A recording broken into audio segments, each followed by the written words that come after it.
अक्टूबर का महीना खत्म होने को आ गया है, लेकिन पिछले 2-3 दिनों से देश के अलग अलग हिस्सों में अब भी मानसून की बारिश हो रही है।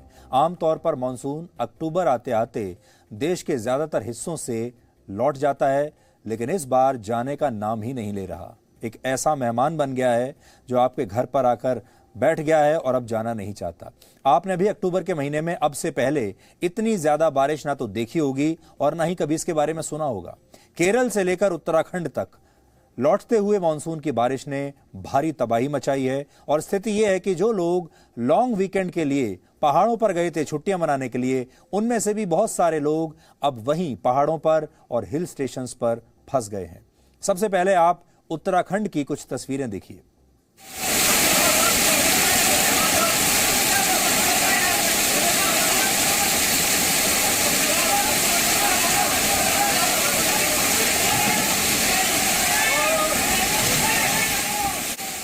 ये जो तस्वीर आप देख रहे हैं, ये बहुत मशहूर हिल स्टेशन नैनीताल की तस्वीर है। तेज बारिश की वजह से अब नैनीताल का संपर्क देश के दूसरे हिस्सों से कट चुका है और पर्यटकों को यहां ना आने की हिदायत दी गई है कि कोई भी अभी वहां ना जाए।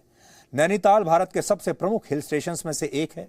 आपने में भी बहुत सारे लोगों ने आप में से यहां जाने के बारे में सोचा होगा, बहुत सारे लोग गए भी होंगे, लेकिन अब स्थिति यह हो गई है कि बड़ी संख्या में पर्यटक और स्थानीय नागरिक यहां अलग अलग जगहों पर फंसे हुए हैं। जो लोग दिल्ली से या दूसरे हिस्सों से यहां पर गए थे, अब वो वापस नहीं आ पा रहे हैं और अब धीरे धीरे करके इन लोगों को वहां से बाहर निकाला जा रहा है। और ऐसे ही एक रेस्क्यू ऑपरेशन की तस्वीरें आज हम आपको यहां दिखा रहे हैं जो नैनीताल से आई हैं।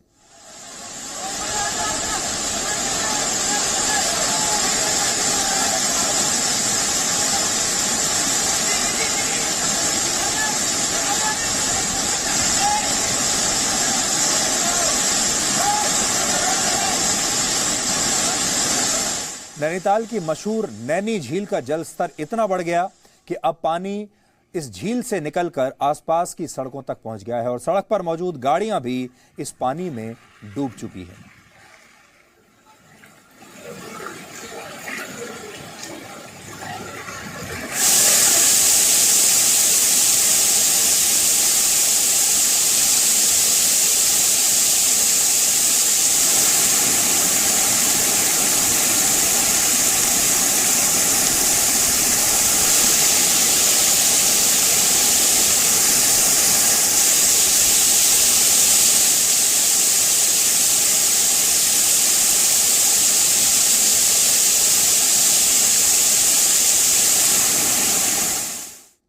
जो रेलवे लाइन दिल्ली को काठगोदाम से जोड़ती है, उसका एक हिस्सा भी हल्द्वानी के पास बाढ़ में बह गया और हल्द्वानी में भारी बारिश की वजह से एक फ्लाईओवर भी देखते ही देखते टूट गया।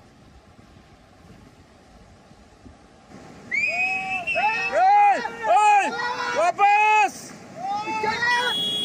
अरे कैसे बचाए उसको रे?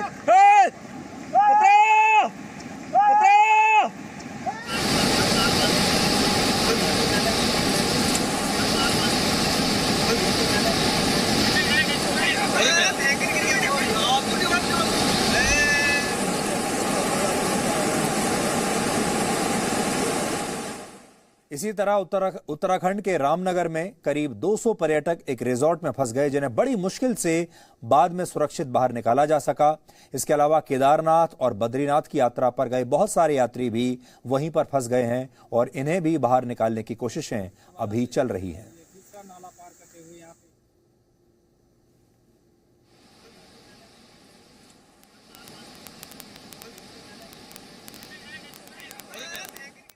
लैंडस्लाइड की वजह से पहाड़ों पर कई किलोमीटर लंबे ट्रैफिक जैम लग गए हैं और लोगों से लगातार ये अपील की जा रही है कि अगर जरूरी ना हो तो वो पहाड़ों पर बिल्कुल ना जाएं। उत्तराखंड में अब तक इस बाढ़ और बारिश की वजह से 38 से ज्यादा लोगों की मौत हो चुकी है और अगर आप उत्तराखंड में रामनगर, नैनीताल या हल्द्वानी समेत कुमाऊं के किसी भी इलाके में जाने के बारे में सोच भी रहे हैं तो फिलहाल अपना ये प्लान बिल्कुल कैंसिल कर दीजिए, क्योंकि जो लोग लॉन्ग वीकेंड मनाने इन इलाकों में गए थे, उनमें से बहुत सारे लोग अब भी वहीं पर फंसे हुए हैं, वो वापस नहीं आ पा रहे हैं। यही हाल भारत के दक्षिणी राज्य केरल का भी है, जहां भारी बारिश और बाढ़ की वजह से इडुक्की और कोट्टायम जिलों में भारी नुकसान हुआ है।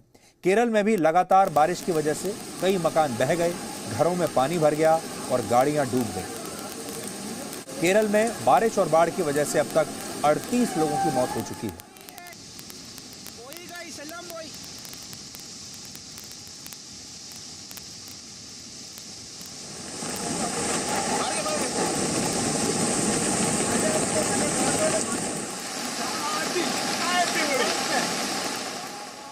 हमारे देश के वैज्ञानिकों का मानना है कि पिछले कुछ वर्षों से मॉनसून के आने में भी देर हो रही है और वापस लौटने में भी देर हो रही है, और ये सब कुछ जलवायु परिवर्तन की वजह से हो रहा है। आपको घर बैठे कई बार लगता होगा कि जलवायु परिवर्तन जो है वो सिर्फ सेमिनार्स में और कॉन्फ्रेंसेस में इसके बारे में डिस्कशन होना चाहिए, और होता भी है, लेकिन जलवायु परिवर्तन आपके जीवन को कैसे पलट कर रख सकता है आज आपको समझ में आया होगा। इस बारिश की वजह से केरल और उत्तराखंड और देश के बाकी हिस्सों में क्या हालात हैं, पहले आप ये वीडियो रिपोर्ट देखिए और फिर हम इसके पीछे जलवायु परिवर्तन की भूमिका के बारे में आपको बताएंगे।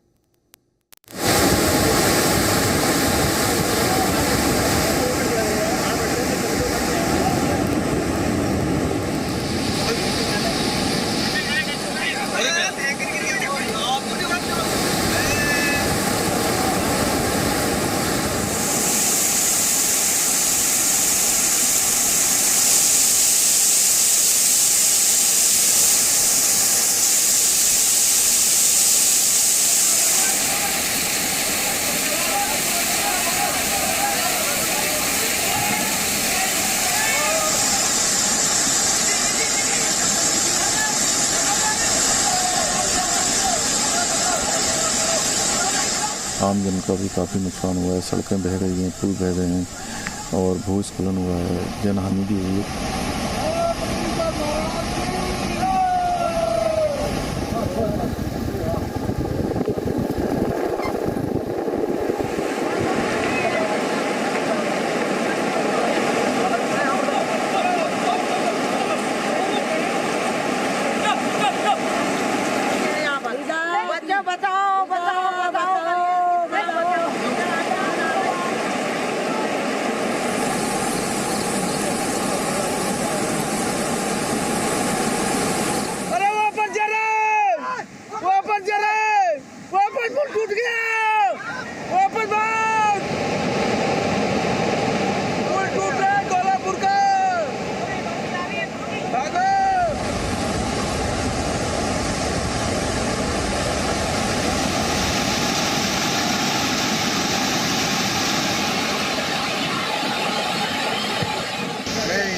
गंगोत्री दर पे काम कर रहा हूँ। अभी इधर आकर रुद्रप्रयाग आकर बच गया। इधर आगे नहीं जाना है, पीछे भी नहीं जाना है, इधर ही है। पीछे जाएगा जो रास्ता बंद, आगे जाएगा आगे रास्ता बंद।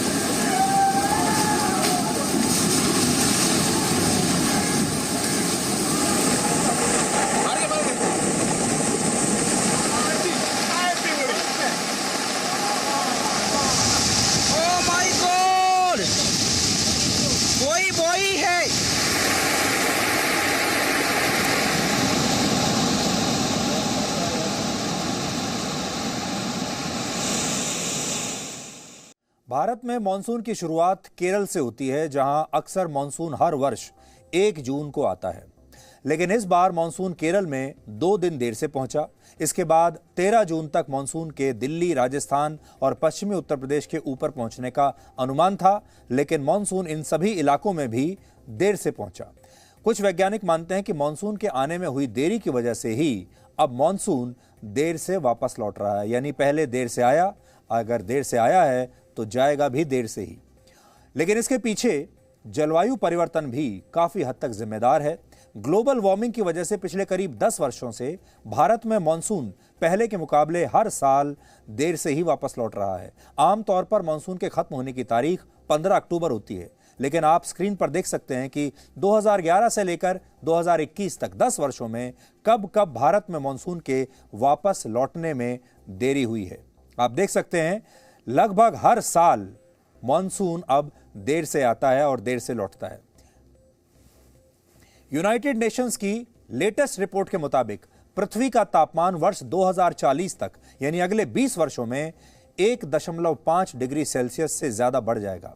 यह क्लाइमेट चेंज पर इस समय की सबसे ताजा और विश्वसनीय रिपोर्ट है, क्योंकि जो रिपोर्ट के बारे में हम आपको बता रहे हैं इसे 66 देशों के 234 वैज्ञानिकों ने 14,000 रिसर्च पेपर्स का आकलन करके तैयार किया है, जिसे 195 देशों ने अपनी सहमति दी है। इस रिपोर्ट के मुताबिक अब दुनिया में पहले से ज्यादा सूखा पड़ेगा, पहले से ज्यादा तूफान आएंगे, बेमौसम की बारिश होगी जैसी इस समय हो रही है।